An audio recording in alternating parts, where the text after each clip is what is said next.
On this episode of Narcissist Apocalypse Q&A, we discuss the top signs of trauma in adults.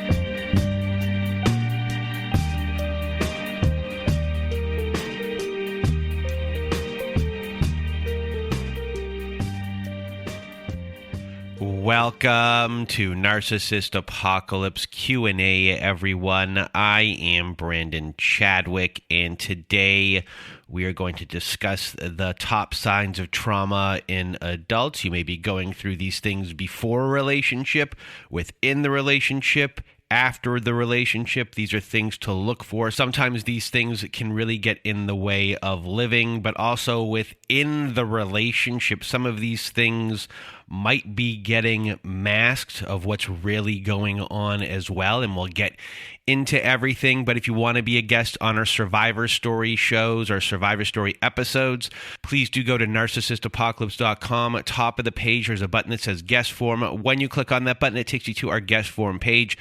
There you can read all of our instructions and either send us an email at narcissistapocalypse@gmail.com or fill out our guest form and press the submit button, and please do send it in the format that we ask for.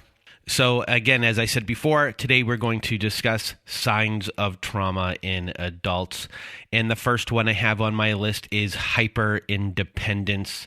And for hyper-independence, you can't be let down by someone or anyone if you never ask for anything in the first place. You never ask for help. You don't want to be a burden to someone. Everything is then on your shoulders. This can be very tiring, and you probably want help, but just don't know how to ask for it. And this could just be a very big catch-22.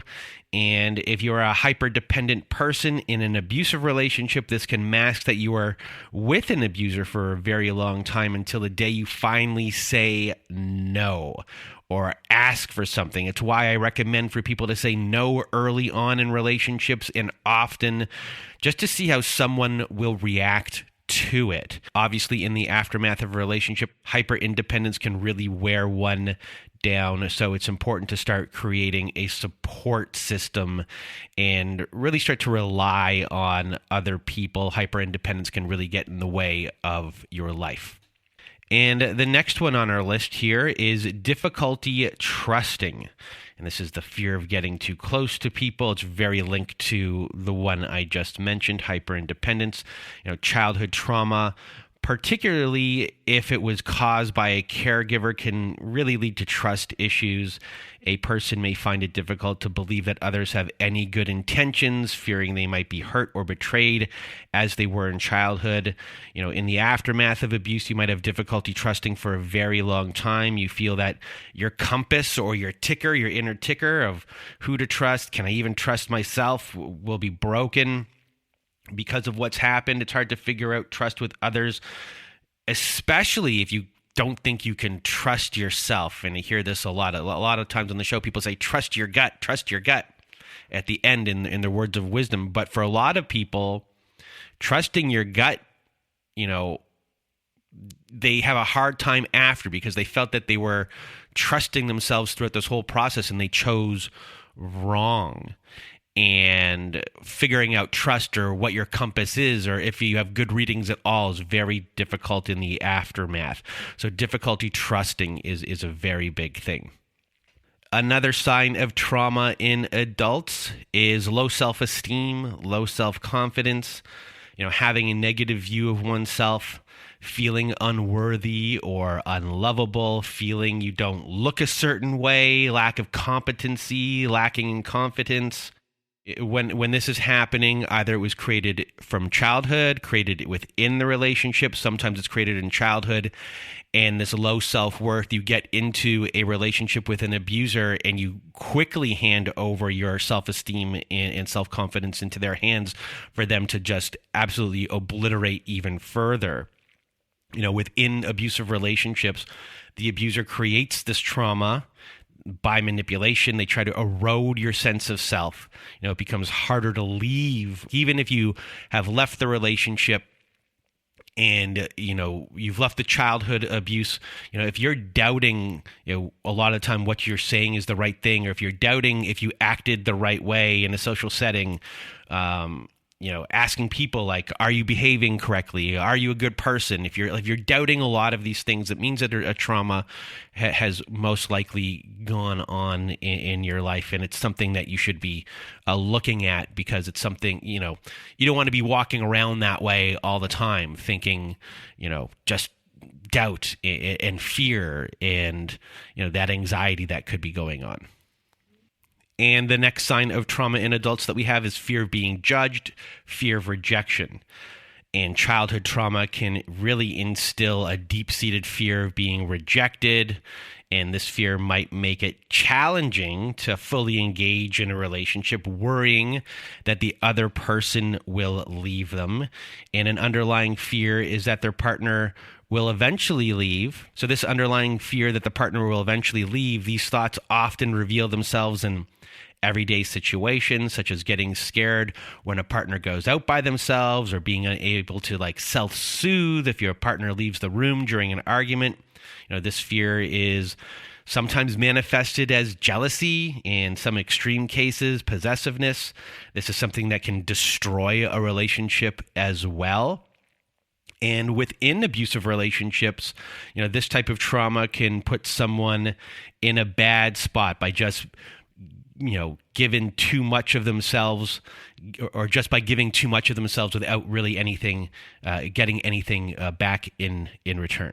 And that's because, you don't want to be rejected. You don't want to be judged. So you're really at that point kind of turning into people pleasing, which we will eventually get to. And that's the next one on our list, which is excessive people-pleasing tendencies is a sign of trauma in adults, and having a hard time saying no. And when you have a hard time saying no, eventually you might become resentful. You want to be seen as good. This is a survival technique that can now hinder you as you have gotten older. And you can be taken advantage of because, you feel the need that you need to do this, or you need to be loved to survive. And this manifests when a victim can't get out of an unsafe situation and ends up people-pleasing as an attempt to avoid setting off their abuser, or, they minimize the extent of the abuse. And that comes to fawning. We hear a lot. We've done episodes on fawning before.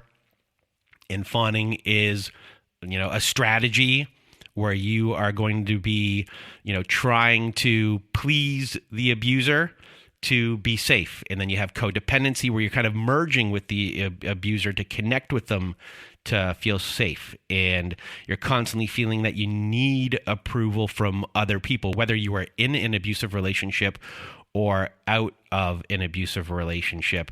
If you're constantly feeling that you need to get approval from other people, and you're always doing things to people please, it's a survival technique that you've used a lot of your life, and you're giving away you in this process, and you're not taking care of your own needs. And over time, this could become tiring, and you could become resentful because you're not getting the things you need in return, because you're just always doing and people pleasing for others, because it's naturally ingrained in you. So if you think that you are an excessive people pleaser, always doing these tendencies, and it's hard to stop, it's a sign that you have been through trauma. And an offshoot of people pleasing is feeling guilty for taking up space. And that is saying sorry a lot of the time. And it's just not a Canadian saying I'm sorry all the time. It's really saying sorry all the time for something that you did not do, not speaking up at all, and being overly considerate, I would say. You feel guilty for just living, and it provides the ability to just be walked over in every situation in life, and you could become just really a human doormat of sorts. And this can be created in childhood or by a very good victim-blaming abuser within a relationship. where, you let their space, you let their ego, you really let the other person take up all of the space. And you feel guilty if you have your own needs, and you feel guilty for taking anything. And it really, just kind of think of a giant room, and you're in this corner. And, this isn't just in childhood or within the relationship, in the aftermath of the relationship. If you're feeling like you only, deserve the corner, and you feel guilty if you take other things from other people, or you ask for your needs to be met, if there's guilt involved in that, and you're feeling like you're this person just kind of cowering in a corner, and you're letting everyone do their own thing, you're not doing a service to yourself, and it's a sign of trauma, that you've gone through trauma, and you deserve to take up more room, more space in a room. And it's just, as I said before, another sign of trauma in an adult.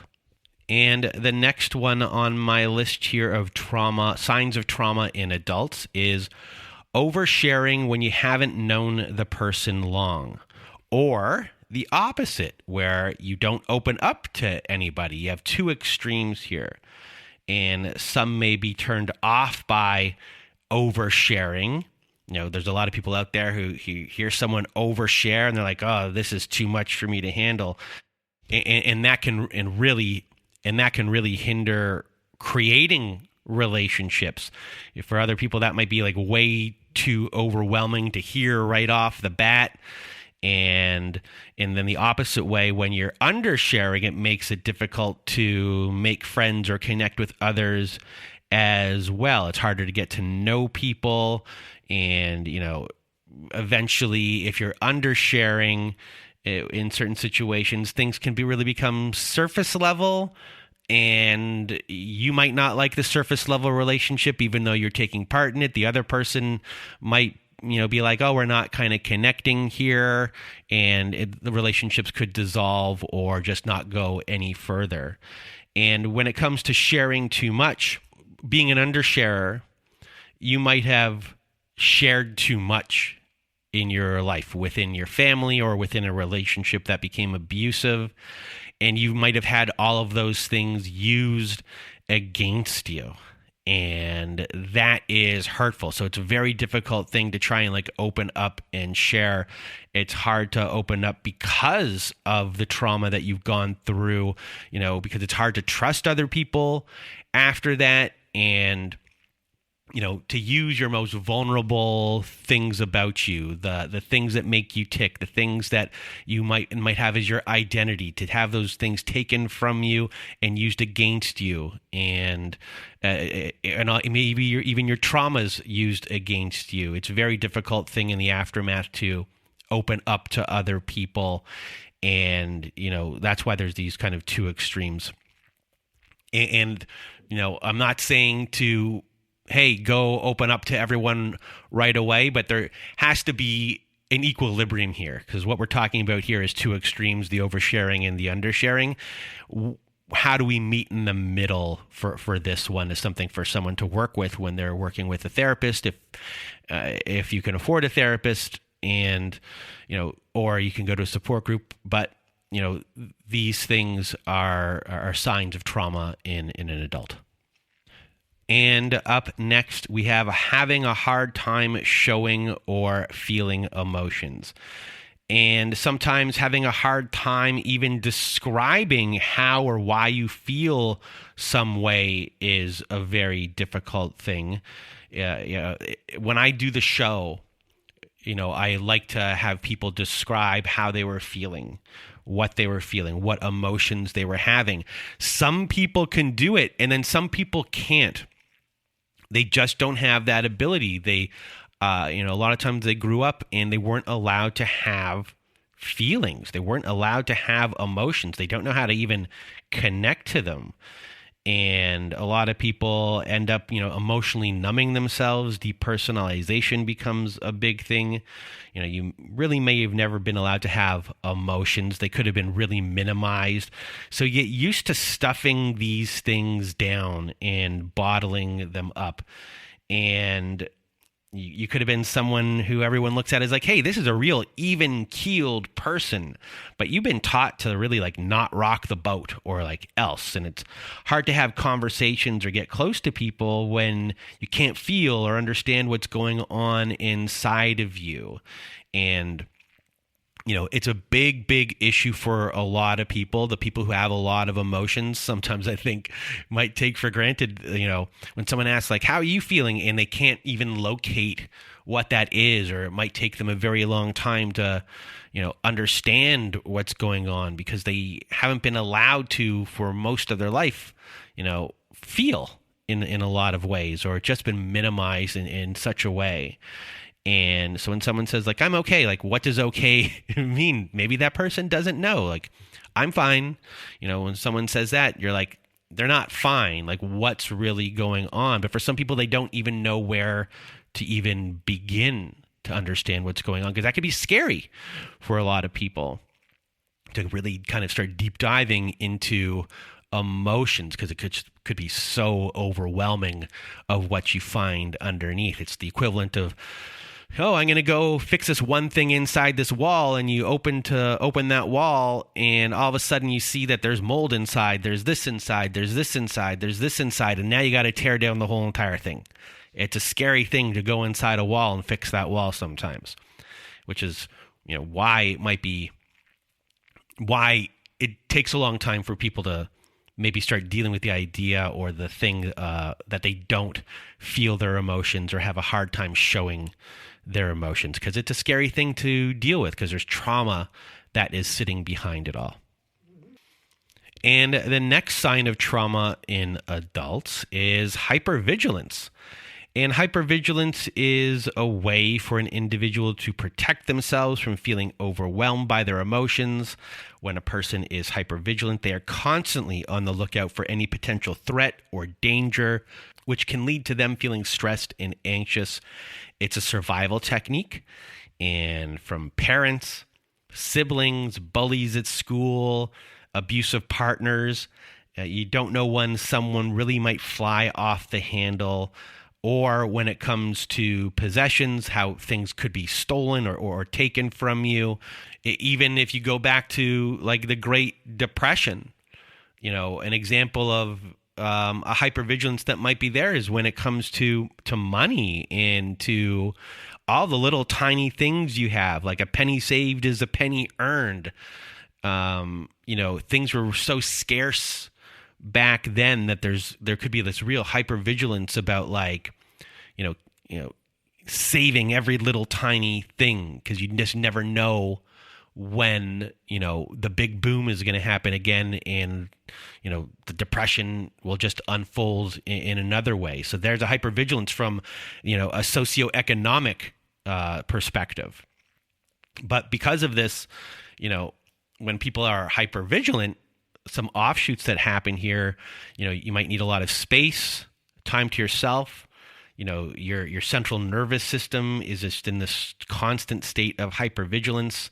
And when you become an adult, you might need help to calm these symptoms of anxiety, nervousness, fear. So you might stay home where you can kind of control your surroundings. You can feel safe. It allows you to relax. And with extreme cases, you'll get a lot of social anxiety, agoraphobia.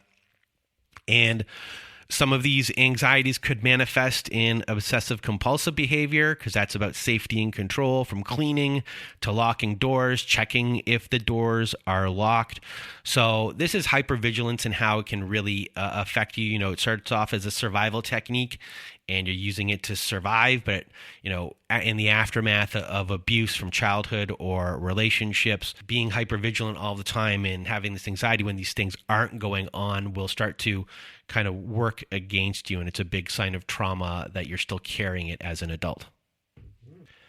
And next on our list of signs of trauma in adults is the ability to stay calm in emergency or chaotic situations.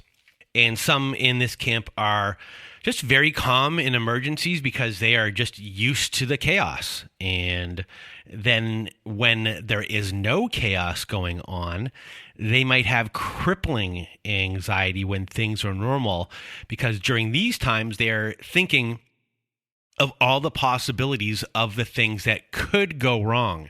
It's quite an interesting thing, this type of trauma, where you're able just to stay calm within chaos, but then when things are normal, the anxiety starts to show. But this is a real thing that goes on. And in a strange way, we kind of hear in our Survivor Story episodes a lot of times when someone who's come from chaos, when they meet someone who's chaotic, it feels normal. But when they meet someone who is, a healthier person and doesn't have all these crazy things always happening for you to just kind of sit with and have a normal relationship with, that thing drives them crazy. They might find it boring. It's kind of similar in a way. The thing that's flatlined is the thing that's causing you the anxiety, because you're coming from the chaos. You don't know what to do with normality. You don't know what to do with calm.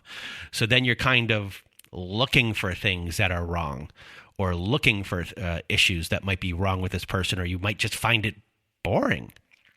But in this case, the ability to stay calm in emergencies, they have that, and then they get the anxiety when things are normal. So that is a big sign of trauma in adults.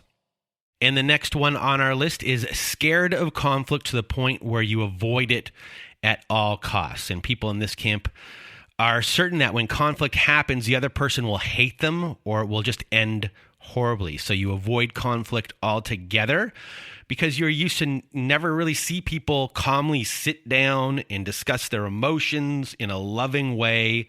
That world does not exist for you, the people that are dealing with this.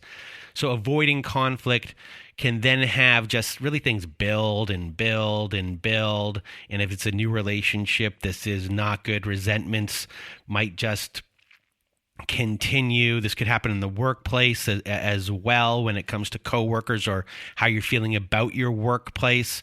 So this is a big sign of trauma in adults. And this goes with the offshoot of peacekeeping.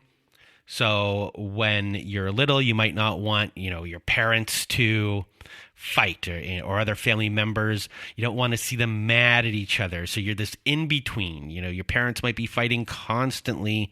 You become this peacekeeper, and sometimes they're really an unwilling counselor to one of them or both of them, possibly too. So as an adult, this propels you to be a peacekeeper later on in life, in between people, or if you're in a relationship with an abuser, you really might hate conflict a lot. We hear this on the show, where specifically the people who are peacekeepers, they really dislike conflict a lot, and they just go along with things, and they're very empathetic to what the other person has gone through.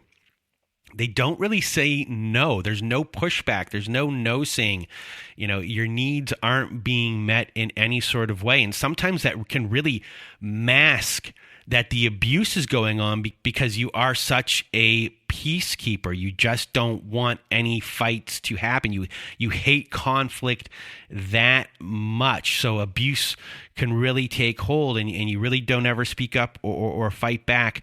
You just don't know how. Depression can really set in for a lot of the people that are going through this.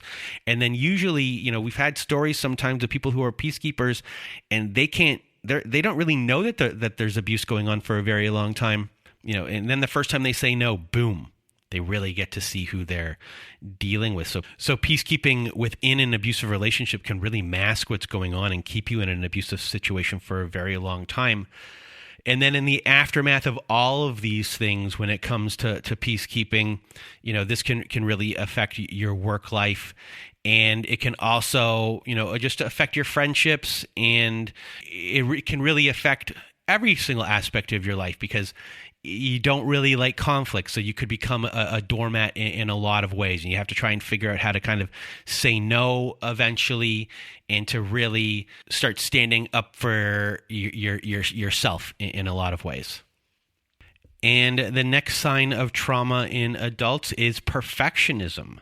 So when it comes to perfectionism, you just need to be perfect. Nothing could ever be good enough. You're very hard on yourself, not satisfied with what you've accomplished, not seeing the good and only, really the bad that's happened. It can really zap the joy out of everything. You see the outcome over the process, and this can lead to a fear of failure, high need of control. Anxiety can become a big issue. If you go into a relationship, it can be a big reason why you stay longer. You don't want this relationship to fail in any way, so you might stay. And when trying to heal through being a perfectionist, you might be like, I'm not doing this fast enough, and that can build and build and build. There's not one way of healing.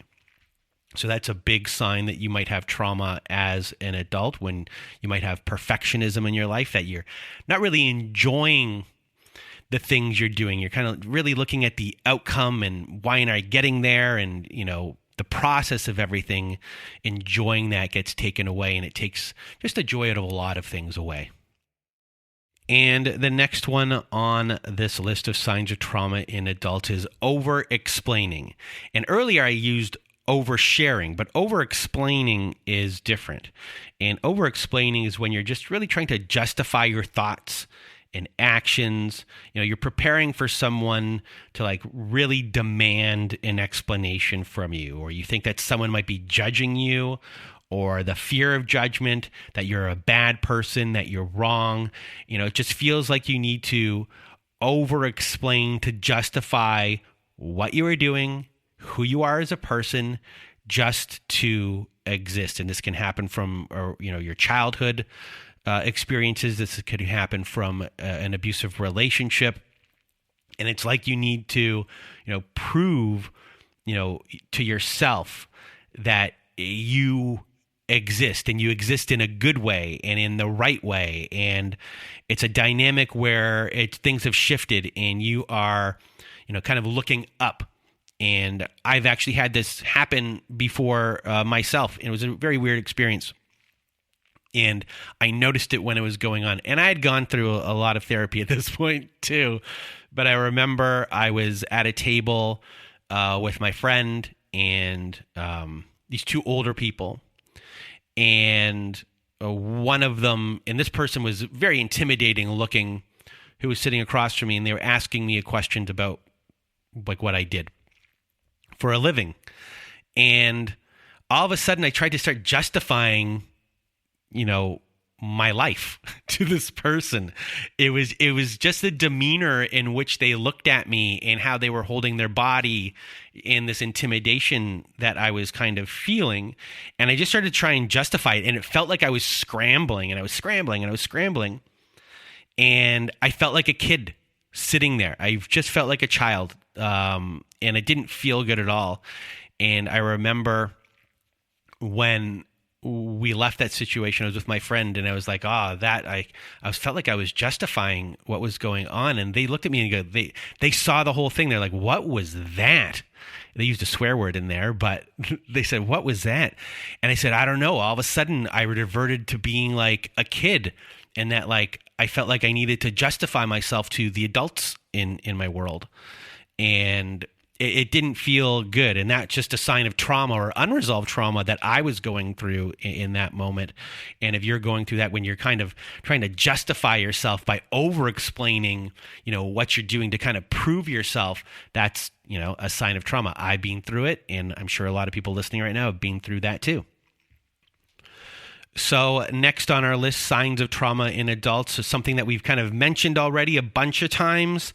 Anxiety disorders, depression, traumatic experiences often create feelings of insecurity and mistrust, which can really make it difficult to, form healthy relationships. It can cause problems at work, school environments. So trauma leads to changes in the brain, and that makes it more difficult to regulate your emotions. And this makes it very hard to cope with stressors in everyday life, leading to anxiety, panic attacks. People who have experienced trauma often have difficulty sleeping, which can really further increase anxiety levels. Sometimes I get anxiety because I can't fall asleep. Then I start thinking about, oh, I got to get up at this hour. And then that just kind of goes and goes and goes.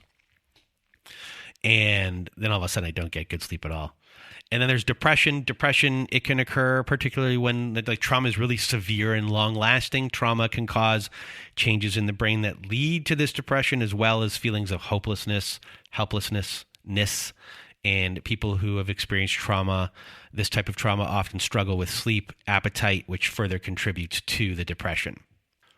And next on the list here of signs of trauma in adults is dissociative episodes. So dissociative episodes are characterized by a sense of detachment from one's surroundings and oneself. And these episodes can vary in intensity, and they really may last for a few minutes to several hours. And during dissociative episodes, individuals may feel as if they are observing their own body from outside of themselves, or they're just in like a dreamlike state. And dissociative episodes can cause memory loss, difficulty concentrating. Some individuals may also experience changes in their sense of time or space. And we hear on our show a lot when people have like dissociative episodes. We've talked about dissociation before, so later on in life, depending on, what our surroundings or our triggers are, dissociative episodes occur when it's just like a coping mechanism for never having dealt with, properly processing or dealing with the trauma that happened.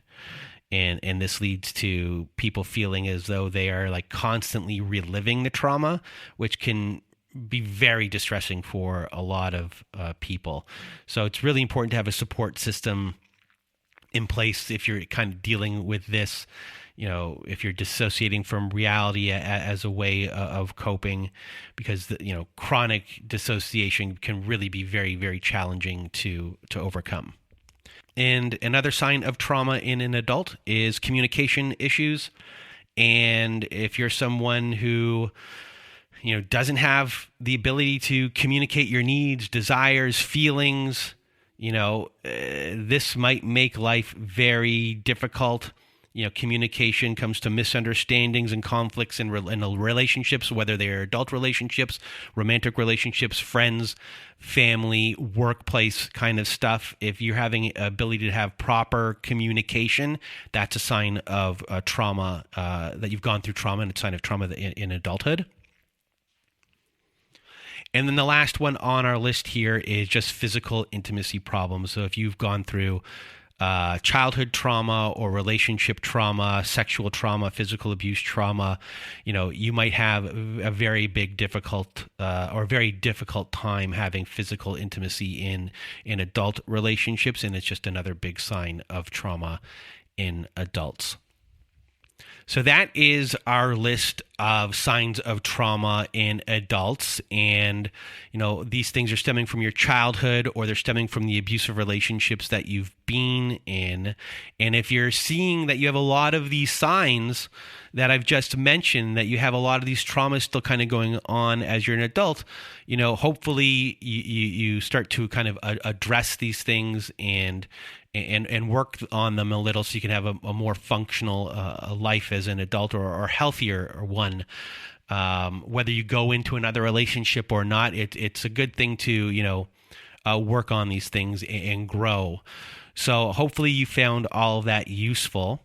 And if you have any show ideas that you want me to do that we have not covered yet, please do email me about that at narcissistapocalypse@gmail.com. And if you are someone that wants to be a guest on our Survivor Story episodes as well, you can go to narcissistapocalypse.com, and we have our guest form there. You click on the guest form page. You can see all of our instructions, read all of the instructions, and then send me an email at narcissistapocalypse@gmail.com, or or fill out our submit form and press the submit button, our guest form, press the submit button. And just please do send it in the format that we ask for. And if you are someone that needs support, whether you've gone through childhood trauma, relationship trauma, maybe you are seeing a lot of the traumas that I'm mentioning today in you and you need support and you can't afford a therapist, well, we have a support group at narcissistapocalypse.com, and you can find that at narcissistapocalypse.com. I don't even know what I'm saying anymore. I'm just repeating things. But you go there, you click on the support group button, and inside you'll see that we have Zoom meetings every Wednesday night, Thursday afternoons, and Saturday nights. We have forum boards for you to post on to get the validation that you need from survivors just like you. You can make great friends on there. So join our support group today if you need support. And if you need even more support, please do visit our friends at domesticshelters.org. At domesticshelters.org, they have articles and resources to help you make sense of what you're dealing with. They have every phone number, email address, and web address for shelters and agencies, no matter how big or small the town you are in. Domesticshelters.org has it there. And we have another friend of the show called Shelter Movers, and they can be reached at sheltermovers.com. And Shelter Movers helps people who are going through domestic violence, coercive control, get all their things out of their home and into storage, and that includes their pets and livestock too. And it is a donor-supported charitable organization in Canada. So if you go to sheltermovers.com, you can get help from them or you can donate to them, and it's a wonderful organization, sheltermovers.com. And that is it for today's episode. I hope you found this episode helpful and informative, and I hope you have a good night.